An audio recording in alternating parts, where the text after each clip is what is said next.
चलता रिक्शा, चीखती लड़की और एक दरिंदा सिर्फ नौजवान जो उस रिक्शे के साथ साथ यहाँ तक कि उसने चलते रिक्शे से लड़की को खींचने की कोशिश की। मोटरसाइकिल पर चल रहा था। शर्म करो, हया करो, खुदा से डरो। पूरे मुल्क से अवाम ने इस वाक़े पर सख्त रद्द-ए-अमल दिया। मीडिया चैनल्स ने इसे सियालकोट का शर्मनाक वाक़या करार दिया। हम एक ऐसे माशरे में रहते हैं जहाँ जुर्म बोलता है और इंसान खामोश रहता है।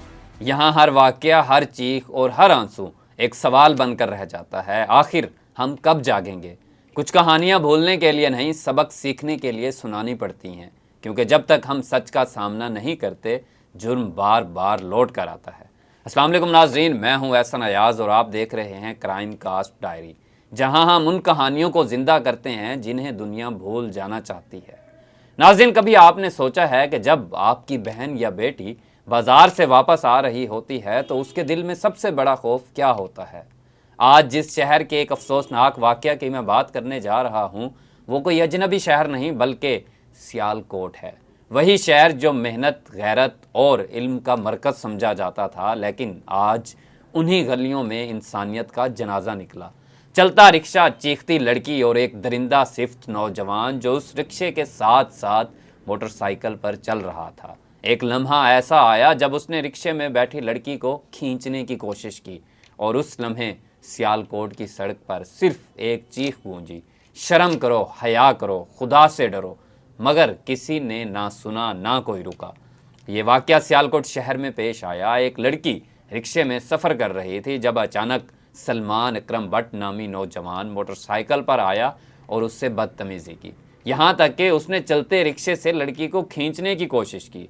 वीडियो सोशल मीडिया पर आते ही पूरे पाकिस्तान में गम और गुस्से की लहर दौड़ गई। लोगों ने तबसरे किए, ये कैसा मुआशरा है जहाँ बहनें सड़कों पर भी महफूज नहीं? क्या हमारे शहरों में अब खौफ आम और गैरत नायाब हो चुकी है? चंद घंटों में वीडियो ट्विटर, फेसबुक और इंस्टाग्राम पर ट्रेंड करने लगी।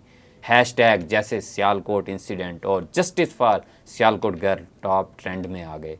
लोगों ने मुतालबा किया कि ऐसे दरिंदों को इबरतनाक अंजाम तक पहुंचाया जाए। सियालकोट पुलिस फौरी हरकत में आई। मुलजिम सलमान अकरम बट को शनाख्त के बाद गिरफ्तार कर लिया गया। नाज़रीन, पुलिस के तर्जमान ने बताया कि मुलजिम के खिलाफ ख़वातीन से बदसलूकी, हरासगी और अमने आमा के खिलाफ जुर्म के तहत मुकदमा दर्ज कर लिया गया है। CCPO सियालकोट ने कहा, ऐसे मुजरिमों को निशाने इबरत बनाया जाएगा ताकि कोई दूसरा सलमान अकरम बट पैदा ना हो। पूरे मुल्क से अवाम ने इस वाक़े पर सख्त रद्द-ए-अमल दिया। मीडिया चैनल्स ने इसे सियालकोट का शर्मनाक वाक़या करार दिया।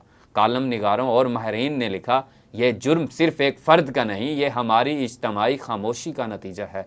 एक सारिफ ने लिखा, जब मर्द गैरत के नाम पर कत्ल कर सकता है तो इज़्ज़त बचाने के लिए आवाज़ क्यों नहीं उठा सकता? एक शायर ने बहुत खूबसूरत बात की कि चुप रहना भी जुर्म है जब जुर्म सरेआम हो। नाज़रीन, हमने जुल्म देखा मगर ज़बान बंद की, शायद इसलिए मुआशरा अंधा हो गया। ये कोई पहला वाक़या नहीं। कभी फैसलाबाद में लड़की को हिरासा किया जाता है, कभी लाहौर में कार में बैठी ख़वातीन का मजाक उड़ाया जाता है। सवाल ये नहीं कि मुजरिम कौन है, सवाल ये है कि हम सब तमाशाई क्यों हैं? जहाँ जुर्म पर खामोशी हो वहाँ कानून बेबस हो जाता है। ये वाक़या सिर्फ एक जुर्म नहीं, ये उस सोच की निशानी है जो कहती है बस वीडियो बना लो, बोलना नहीं। नाज़रीन, ये सिर्फ सियालकोट की लड़की की कहानी नहीं, ये हम सब की गैरत का इम्तिहान है। अगर आज हमने आवाज़ ना उठाई तो कल किसी और की बहन नहीं, हमारी अपनी बेटी रो रही होगी। याद रखें, जुर्म तब नहीं बढ़ता जब मुजरिम ताकतवर हो, बल्कि जुर्म उस वक्त बढ़ता है जब हम खामोश हो जाएं। ये वक्त डरने का नहीं, बोलने का है, क्योंकि क्राइम कास्ट डायरी यही कहता है, सच बोलना ख़तरनाक है मगर खामोश रहना उससे भी बड़ा जुर्म। नाज़रीन, कहानियाँ ख़त्म नहीं हुई। हर रोज़ कोई नई चीख, कोई नया जुर्म, कोई नया राज सामने आता है। अगला वाक़या सुनने के लिए क्राइम कास्ट डायरी को सब्सक्राइब करें, वीडियो को लाइक करें और बेल आइकॉन दबाएं, क्योंकि अगली कहानी शायद वो हो जिसके बारे में आप सोच भी नहीं सकते। अपने मेज़बान एहसन अयाज को इजाज़त दीजिए। अल्लाह निगहबान।